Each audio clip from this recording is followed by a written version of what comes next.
Good evening, everyone. Welcome in to another edition of CtD Tech Wednesday. We are live for our second Wednesday, episode number 18. Tonight we're going to be talking about understanding transition and building an arsenal for league. So it could be an interesting conversation.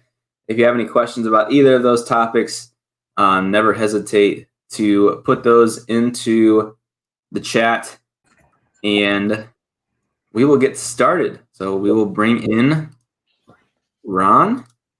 Ron, how's it going? Good. So you started league last night, huh? Well, we sort of started league. We actually had a league meeting, and then we had some open play. We bought a couple of games. The actual physical start date for the official league is actually next Tuesday. So gotcha. I got a couple games in, but next week is when the throwdown begins. You know what I mean? Yeah, I got you. Yeah, I got you. Forward to it, man. You know, I got to tweak the pattern a little bit. Yeah, you're the lane man now. You can do whatever you want. Yeah, I mean, we get to. It's good and bad, right? Because now if it's bad, I can't blame it on nobody. It's my own fault. You know what I'm saying? Right. Yeah. So if it's good, that means it's my own fault too. We'll see how good of a layman I can actually be when I really get to it. We bought on Stone Street, which is a recreational pattern, and the complaint was that the lanes were a little too wet, that the little too long of a pattern. So I'm gonna tweak it up a little bit. Yeah, you got some time to do it, some time to think about it. I mean, I know how laymen do it. You know what I'm saying? Like, you got to tweak it up, get it right, and then once you get it right, then you leave it alone. So yep, I'm gonna tweak it up. I'm gonna get it right. And we're gonna leave it alone. But it was fun. I actually did have fun in the building yesterday. So we have a guy who does the mechanic stuff for us. He does all the mechanical stuff for us. So it was good. Good. So that will be starting soon for you. Hopefully it goes well. Don't out average me. I know that's hard, but what you averaging? I'm at 220 for the first 2 weeks of league. 2 weeks, but see, that's too early. It doesn't really say anything. You got to wait till you get in like 9 or 10 weeks. Then we can have that conversation. All right. So like I said, tonight's conversation is, of course, understanding transition and building an arsenal for league. With leagues starting up, it's important to have those right balls in your bag when that time does come. So, Ron, when you are thinking about, or somebody asks you, building an arsenal for league, what is your first thought? So, I mean, the first thing I would think of is you got to understand, what kind of environment you're getting into. When you think typical league bowling, you think house shot, you think easy condition, but easy condition is only part of the equation. Is it wet? Is it long oil? Is it shorter oil?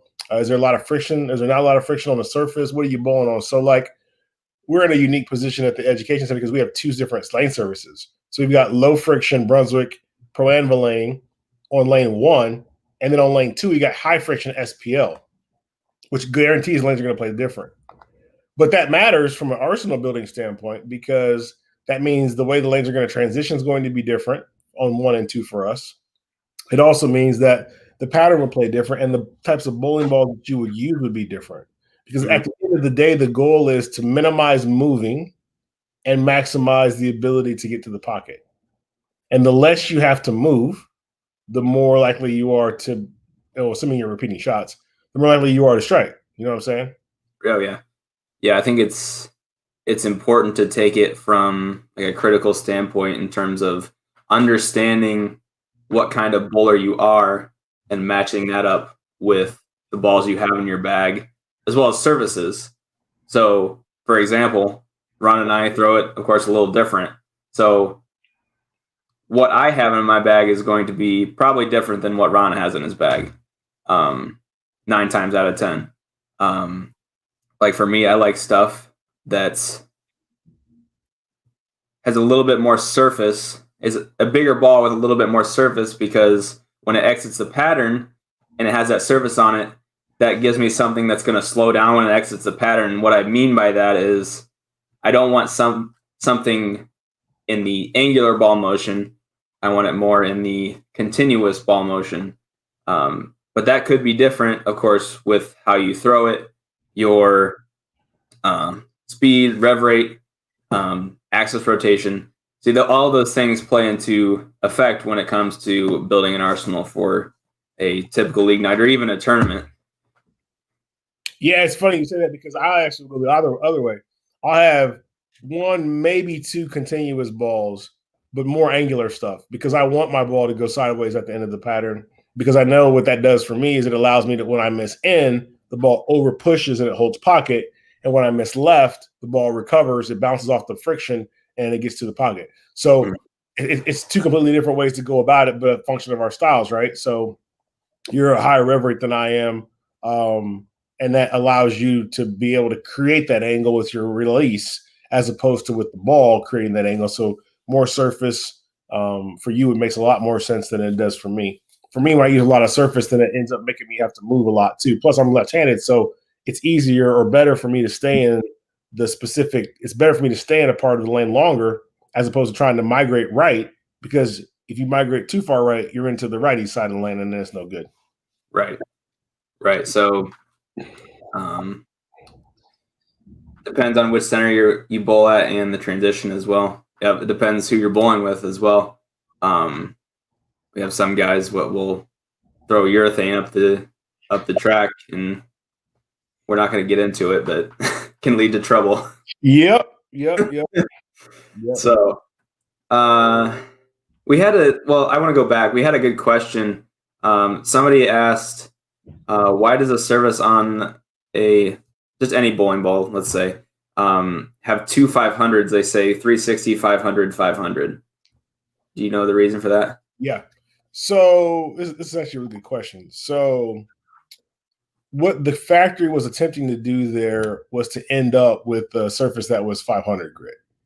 And what happens is they use 360 grit first. Then they go to another station. There's basically 4 stations that they have. In this case, they only use 3 of the 4 stations. And they go to a second station that's got a 500 grit pad on it to try to get to 500 grit. But they know that that doesn't typically work. Typically, you're going to be a lot higher than the 500 grit. So then they have another station that has 500 grit in an attempt to get that 500 grit finish on the ball a second time, which typically still doesn't work. But it tends to be a little bit more consistent than if they just went 360, 500. So that's when it's kind of funny because when the ball companies say that's what they do, and they do use that process, it doesn't leave a 500 grit finish on the ball more times than not, especially when you look at ball runs, because the 500 grit and 360 grit pads change immediately when they're being used from the factory, and those pads are going to be a lot higher grit very, very quickly. So it's imperative if the manufacturer does want to have surface on the ball to try to get as many 500 grit steps as they can in there with an attempt to try to get it to be close to 500.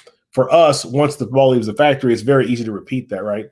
You wouldn't even use the 360 grit pad; you would just go right to 500 grit. That's a real big difference with the true cut pads. Is you go right to the number and you're there. You would have to have multiple steps. Interestingly enough, I actually have acquired some of that factory equipment, and we're actually getting it refurbished right now as you speak, so that we can actually begin to show people some of the stuff that factories do. I'm a big fan of really being able to kind of show some of the stuff that actually happens, and then explain as to why you, the consumer, can't reproduce those things. So I actually have factory equipment that a manufacturer used, and we're getting it retrofitted to be able to put in the EC. And once it's in the EC, we will be able to show you exactly what type of finishes you can get using factory equipment comparatively to using the normal Pro Shop equipment, comparatively to using our pads versus other pads. So we got some cool stuff still coming. Yeah, I think it's important to note the difference between the factory equipment and like a ball spinner. A ball spinner is not factory equipment. So that's the importance of this whole conversation, or what Ron just mentioned, that it is impossible to do what the factory does unless you have the equipment. So we can I bowl against people that use nothing but urethane. Yeah, that happens. And that can lead into our second topic tonight, which is, of course, transition. Transition in league, as well as if you're in a tournament. Now, that's something that for some people is hard to understand, which makes sense. Transition is not an easy thing to get a grasp of, but when you do, it takes your 170, 175 games into 200 2-team games. So having a good understanding of transition is super important. Is there anything you want to initially add to that? I mean, I think you're right. I think watching the transition and being cognizant of that is very, very critical to long-term success. That's why it's so hard to shoot 800. People say it's hard to shoot 300, and it is, but it's way harder to shoot 800 than to shoot 300 because shooting 800 requires you to be able to adjust through that transition and continue to strike at an incredibly high rate. Whereas 300, you got to be able to strike for one game. Yeah. I think that's why I have no 800s, but a couple 300s because I just can't get through the last game and a half. So I remember we had a guy in college. His name was Scott Scheimer. He might actually be watching. He had 300 in college bowling and didn't shoot 800. Oh, it's hard. 800 is hard. Yeah, it's super hard. Yeah, 300, 600 turn in the corner. Did shoot 800. That's rough. That is rough. So I can go ahead and pull something up here once. There we go. So we have a little system here where we can, of course, see visually what we're thinking. Of course, this is my phone, so I'm just looking away for just a second. So let's go back to that urethane example really quick. Maybe make that full screen. I can't. This is as big as it goes. Oh. You can't pick on just that one camera? Oh, there you go. I see what you're saying. Okay, so let's discuss that for a little bit. So I would say generally most people that throw urethane, from what I've seen, I could be wrong, throw it pretty close to the track area and don't have much angle through the front part of the lane. Would you agree with that? Yeah, you can't create a lot of angle on the front part of the lane if you're throwing urethane. Yeah, so on a typical league pattern, this might be where they start out and they stay for the entire night. Now, for someone like myself, or even if there's somebody that's left-handed on the left side throwing urethane with run, I don't want to be where they are at the break point. The reason for that is I'm going to be crossing their carry down, and by the time that they throw 3, 4, 5, 6 shots, I'm going to start seeing it. And when I start to see it, my ball is going to start to wiggle. And what I mean by that is it's going to hook, and it's going to look like it's going to wiggle, and it's going to probably roll out if I was to guess. So what I'm going to do is I'm going to be left of them. So I would be right around here, right? So I'm 4 boards left of them at the break point, but I still have a little bit of buffer to the right, so I can get that friction on a typical house shot, but I still have the hold in, because on a house shot, there's typically hold to the left. So I'm going to be right around the 10, 11, 12 area at the break point.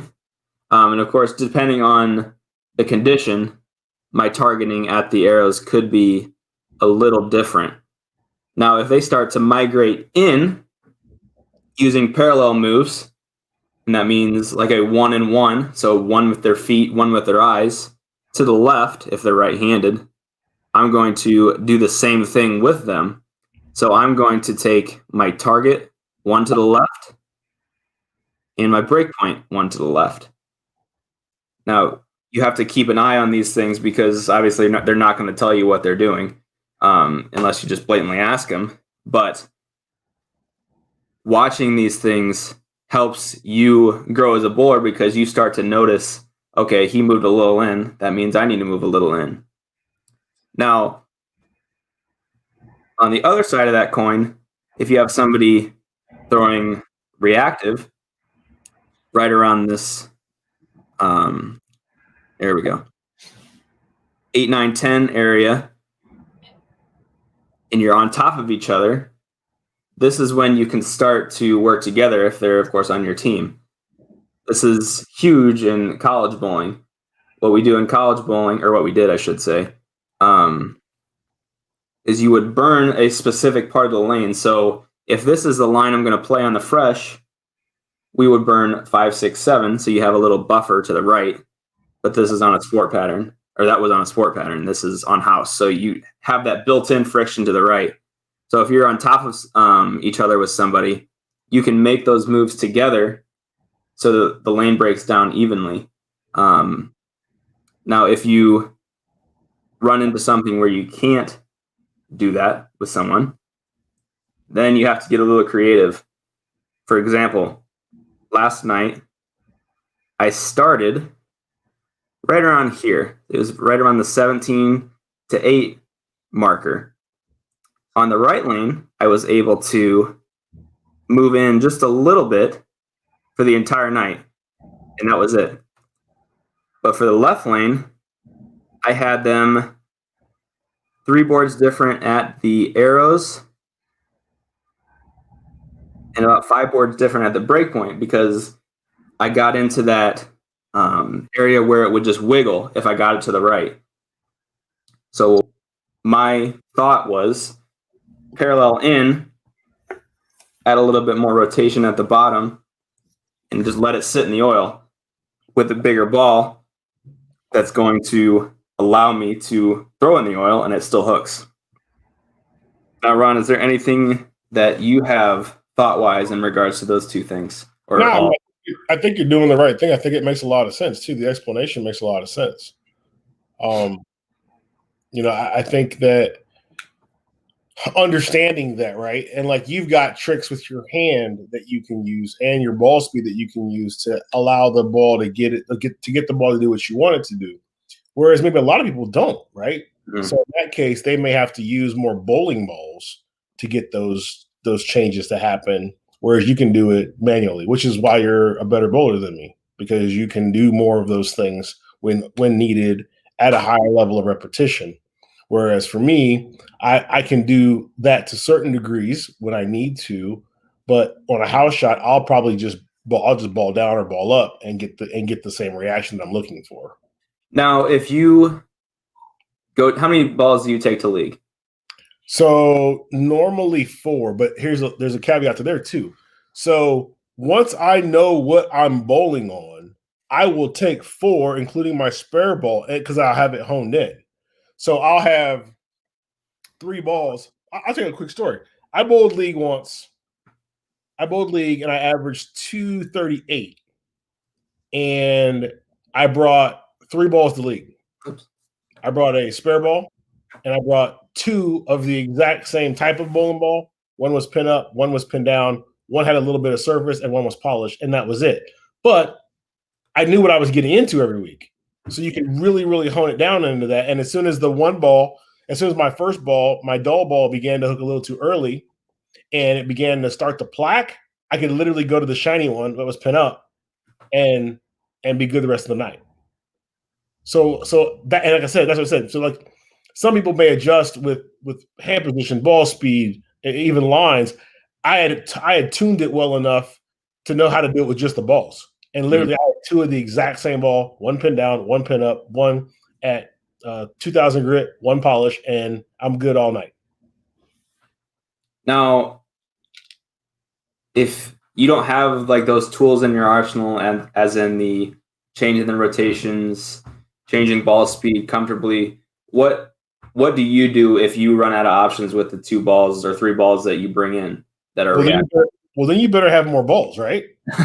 I mean, if you don't have you're going to have to adjust. So either it's physically adjusting or what I'm going to call mentally adjusting, which is changing balls. So if you're not good at doing it physically, then you better figure out how to do it with bowling balls, and vice versa. It's a lot better to be able to do it with physical game, because the physical game allows you to be able to make the move before you see a big problem. You know, who wants to be at 5:30 or 5:40 after 2 and change balls? Unless you're ultra highly confident in the 2 balls you got. So back to my story I was telling you. So like when I was bowling league, I had back-to-back 800s in league, and I was changing balls every game, every time in the 3rd game, like irrespective of what I had, because I knew that I'd bowled there enough, and I knew that once that ball would begin to start to pick up a little early, I just need to change balls. But it's hard to get to that level of confidence to make those kind of changes.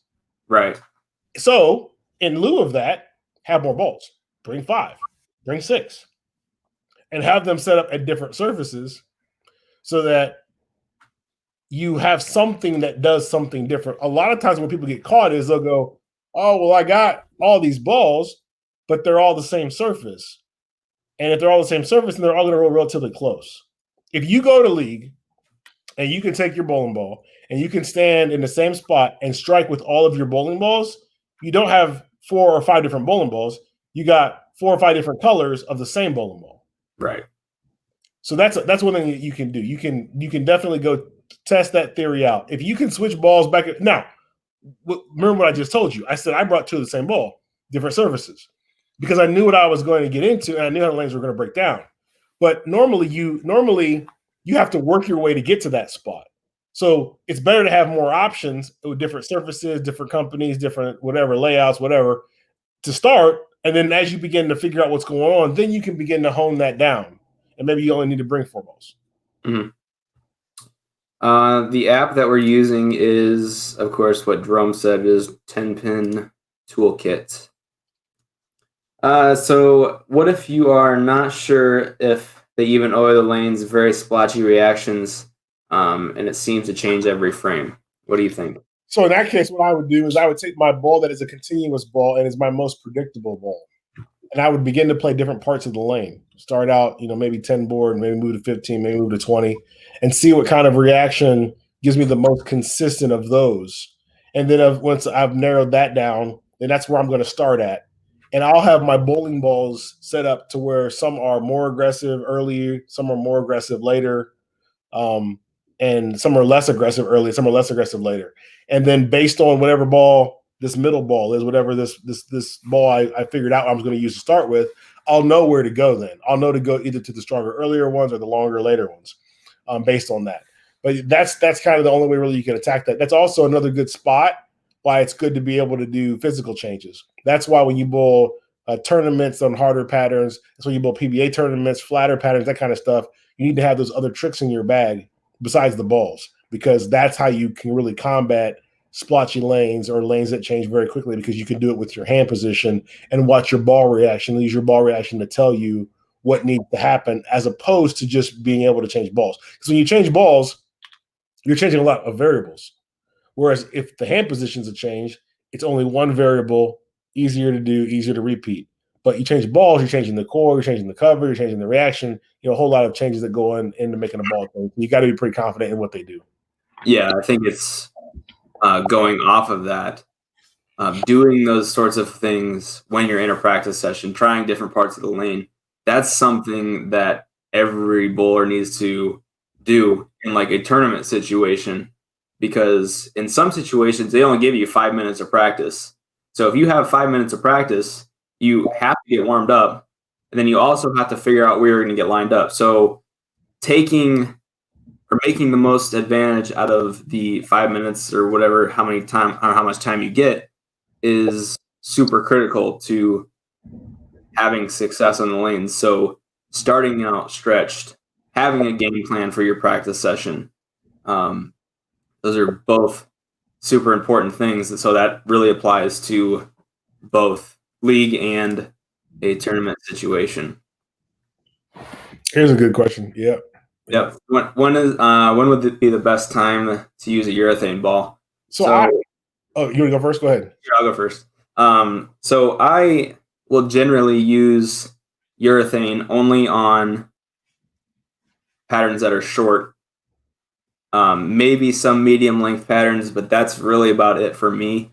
And only on the fresh, unless I can migrate in with that ball and have it still look good, because urethane ball motion is inherently earlier than reactive balls. So I want something, especially on a shorter pattern, that is going to hook, and when it sees the end of the pattern, it just lays off. This is also why it's important to, on some short patterns, to have a bigger traction ball with some surface, because you want it to hook, and then when it exits the pattern, it lays off. That's most of the time, in most situations, for me anyways, that angular balls or lower end balls, when they say that it's for dry lanes, sometimes that's, for me, a little bit deceiving, because those balls inherently store energy for the back part of the lane, and that's really bad for a short pattern. But anyways, going back to your question, for me, usually on the fresh, I will never go to urethane on the burn, because, like I said, it's earlier, and once the heads start to go away, especially being right-handed, it's going to use all of its energy up in the front part of the lane, and when I need some recovery, if I'm moving left, urethane is not going to give that to me. Yeah, I think if you're a typical league bowler, you don't need urethane in more cases than not. I mean, most league patterns are set up to where there's volume in the front, there's volume in the middle of the lane. Just at least you're reactive ball. I think the urethane balls are more tournament patterns, more flatter patterns, more shorter patterns, more stuff when you really need to control the lane. If you're on a house shot, you might as well try to maximize that house shot. And to maximize it, what you really want to do is you want to create angle. You want to maximize the angle you can create and the hold you can create with that pattern. So I'm not a big fan at all of throwing urethane in league unless there's an unbelievable amount of friction. And if you think about it, I mean, we were bowling for 10 or 15 years without anybody ever throwing urethane. And nobody really started throwing urethane again until you started seeing it being thrown on tour. But once again, on tour, they're bowling on flatter patterns, higher rev rates, yada, yada, yada. And their rev rates are super high. I mean, they're 150 to 200 RPMs higher than the average person. So they can create that same kind of angle with a urethane ball that a normal league guy can create with a asymmetric, strong, reactive ball. So the guy at home, at league, 9 times out of 10 doesn't need a urethane ball.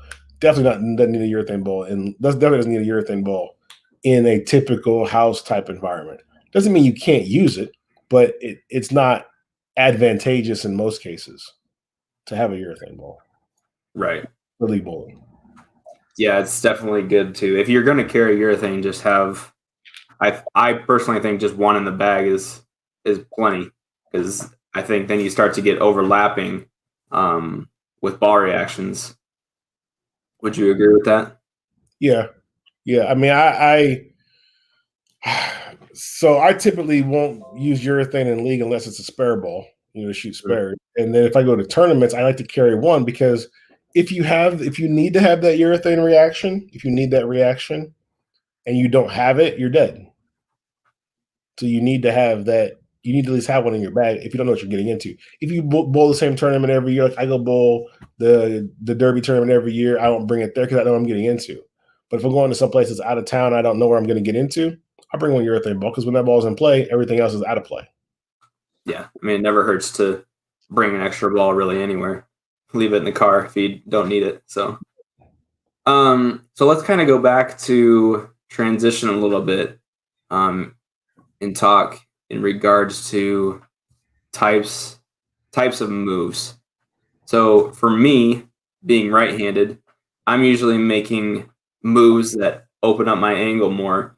So like 2-and-1s, 4-and-2s. So 2 with my feet left and 1 with my eyes left. Now, Ron, are you making the same kinds of moves being left-handed, or no?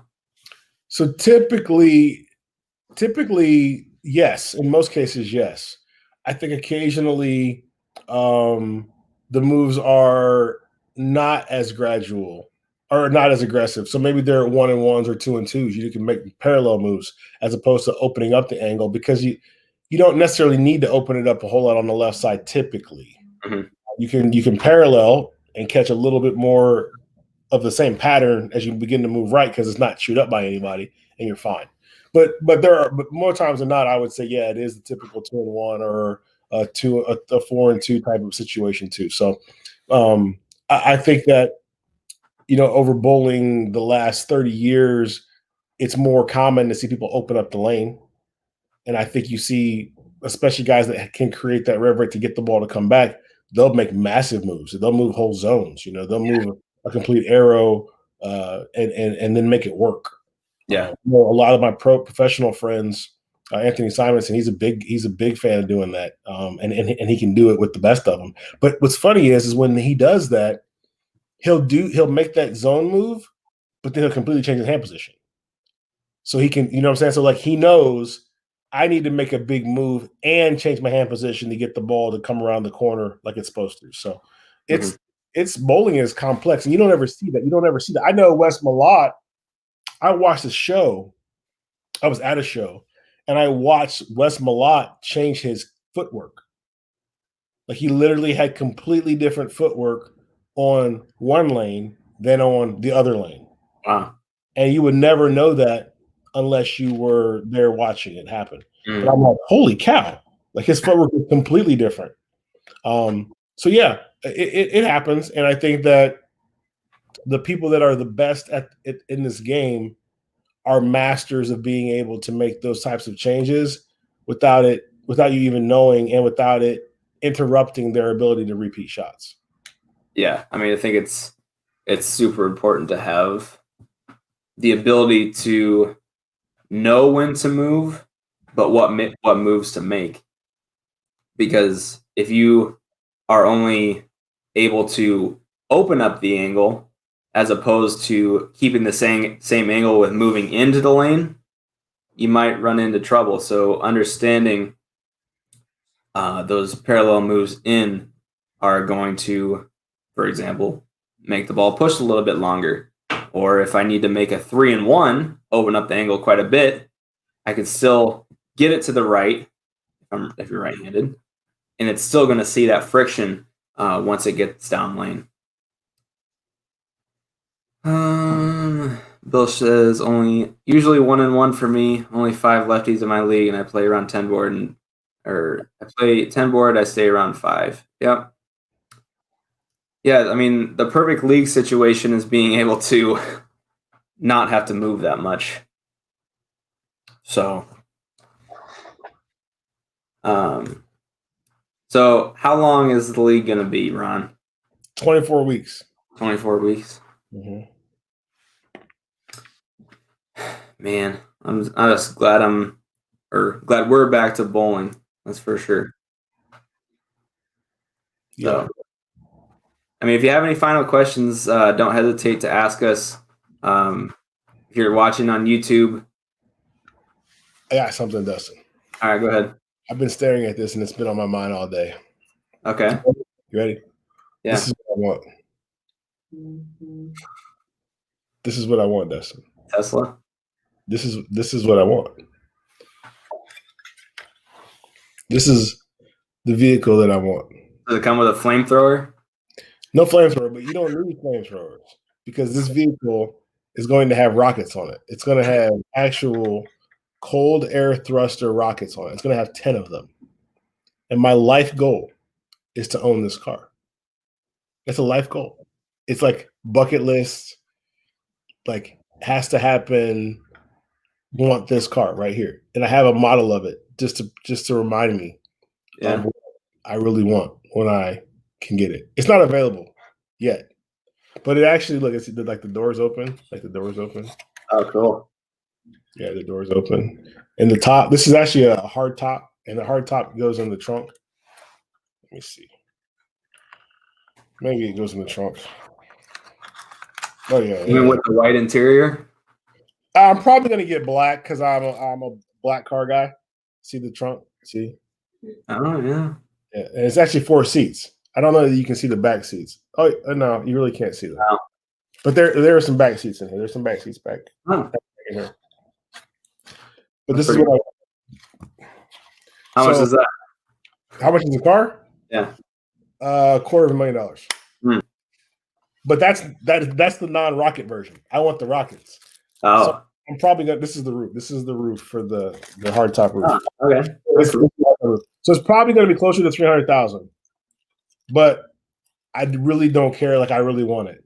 Yeah. A few things in life that I really really set my heart on, and that I really want. And what I do is I put these things. I actually put these. I get whatever I can. Maybe not buy them, but I get them, and I put them in places to remind me of goals. So I have a lane. I have a replica lane in my house too, because I wanted to have a lane at some point. Luckily, I got 4 of them, so that worked out okay. But I'm serious. Like this is one of those things that you can. It's like a I don't know, a life lesson, an added on, whatever you want to call it. You should go find something that you really want, and then you should get a version of it. Maybe not a die-cast car. This is a little ridiculous, but and like Kip said, a vision board. You put it on your vision board, and you just have it sitting there. And every so often, when you're sad or when you're lonely or when you're just feeling down in the dumps, you look at your vision board. You look at I look at this car and I go, I want to own this. And what is it going to take to be able to own this? What has to happen for this to for you to be able to own it? Well, you got to have the money for it. Well, I don't have $300,000 to like blow on a car, so that's fine. That's fine. You don't have to. There's other ways to do it. There's other ways to get there. So my plan was, I said, well, I don't have that kind of money to blow on a car, but I really want this car. Like this is a life goal of mine. So how else can I get it? And I said, well, maybe I could invest in the company and get some stock and use the stock to help fund the adventure, right? So that's what I have done. I had bought a lot of Tesla stock at a very early time period, and the stock, it grew. It split, which means you got more shares, but the same amount of value, and then it started to grow again. And ultimately, when it's all said and done, my goal is to get this car and to have Tesla stock pay for the majority of the car, so that then it's more like a normal cost car for me, but I got this unbelievable rocket-laced, high-powered car that does everything that a car should do, like go 250 miles an hour and go to 0 to 60 in less than 2 seconds and not use any gas. Oh, and have 600 miles of range too. So this is a life goal. Like, this is a life goal of mine. And I'm showing it to you on the live stream so that we can look at this in like a year and a half, and I can just walk out to the actual version that I got and go, remember the live stream? You watch this video in the Tesla. Remember episode 18? Well, now we can go in episode 218. We can go show you what it really looks like in real life. But in all seriousness, that's the way I approach a lot of these things. You come up with a goal, come up with a dream, and then figure out a plan to get it. And it can be as insane as trying to come up with a way to get a car, or it could be something simple as a job that you enjoy doing. Come up with a job that you enjoy doing. I think a lot of times people don't do that enough. You would see a car like this and you're like, oh man, that's really cool, but there's no way I could ever afford it with my regular job. But the truth is, if you really start to put some thought behind it, and it really is something that you want, you'll begin to figure out a way to make it happen. Dustin, look, the wheels even move. Like the wheels, like they move. Yeah, the steering wheel moves when the wheels move too. You can't see that, but the steering wheel moves too. Oh, that's cool. Yeah, so that's very cool. That's all. That's all I got. We'll bring it back in a couple weeks. Yeah. It's calling my name. It's just saying it's gonna say it's just calling my name. Do you name your cars or no? Of course. Oh yeah, the Tesla. What was the Totally Awesome? Is that what you called it? No. So I've had two That's the only one I remember, and I don't want to bring up bad memories, but that's the only one I remember. No, so the first one was simply amazing. Yeah. It was. The car was, I mean, when I first got it, it was just simply amazing. I'm like, man, this thing does all this stuff. And then the next one is called Simply the Best. Because see, here's why, right? So Simply Amazing wasn't the best Tesla that they made. Like it was really good. It was a 90D model, which wasn't the highest end model, but it was a really good model, and I was simply amazed because of all stuff it could do. But when we got the second one, when the first one got destroyed, we got the second one. I was like, I'm getting everything. I'm getting it all this time. I'm letting it loose. I want the red caliper wheels and everything. So when I got that, but I still like Simply because it is simply amazing. So I was like, well, this one is simply the best. And that's what it is. And this one, I don't know what I'm gonna call this one. I don't know, but it's gonna be good. This one, I don't know. I gotta think about it. But yes, I did name my cars. I had a red Beretta, and the red Beretta's name was Betsy. Yeah. Betsy the Beretta. Yeah. Do you name your cars? Yeah. Yeah. What's the name of your car? So my first car, his name was Chumbawamba. Nice. I don't remember what the Cadillac's name was. My current car's name is Till. Till? Till. T-I-L-L. What does Till mean? It's just a name. Just the name. Yeah. Fair enough. Yeah. So yeah, I don't remember what the Cadillac's name was Antone. Antone. Yep. Wow. Yeah. I don't know why I just remember that. Well, hey, they all got to have a name, man. If you spend lots of time in them, you should name it. Look at this. Maybe if you win a tournament, you can buy one on your way home like your dad did. That's true. My dad did buy a car on his way home from a tournament. I'd probably have to win 3 or 4 PBA majors in a row. Yeah, you'd have to win a couple. For that car. I need to sell some more product for sure. But no, seriously, my plan has been all along to use the Tesla stock to buy the car. Yeah. So that's what my plan is, and the deposit for the car is $50,000. Wow. That's the deposit for the car, and you won't get it until the end of next year. So we got some time. We got time. Yeah. And the stock's been doing well, so I'm in a good position. I'm gonna get it. Yeah. That's a goal. So you just have crazy goals and then you execute on them. So if your goal is to beat the transition, you need to watch all this video. Yeah. You watch all this video and then come up with a strategy and a plan, and then go try it out. If it doesn't work, figure out what could have been better or what you should try next time. And eventually you'll have a strategy to combat transition. And once you get to that spot, then the transition will no longer be your enemy, it'll be your friend, and you'll be able to excel at that spot. Right. Yeah. I mean, it's all about having some sort of mindset to put that plan into action once the transition does set in. It's like I said, it is hard to get used to. It's just like seeing or understanding ball motion. It's really hard. Understanding transition is really hard. So it's all about practice, watching like live streams of these guys bowl on Extra Frame, or is that what it's called now? Is it still called Extra Frame? Or no, it's Flow bowling. Yeah, flow bowling. My apologies. Seeing how those guys attack the lanes as the day goes on. Sometimes watching is just as good as bowling yourself. Yeah, I can tell you that from experience. But anyways, you have anything else to add on either of our topics tonight?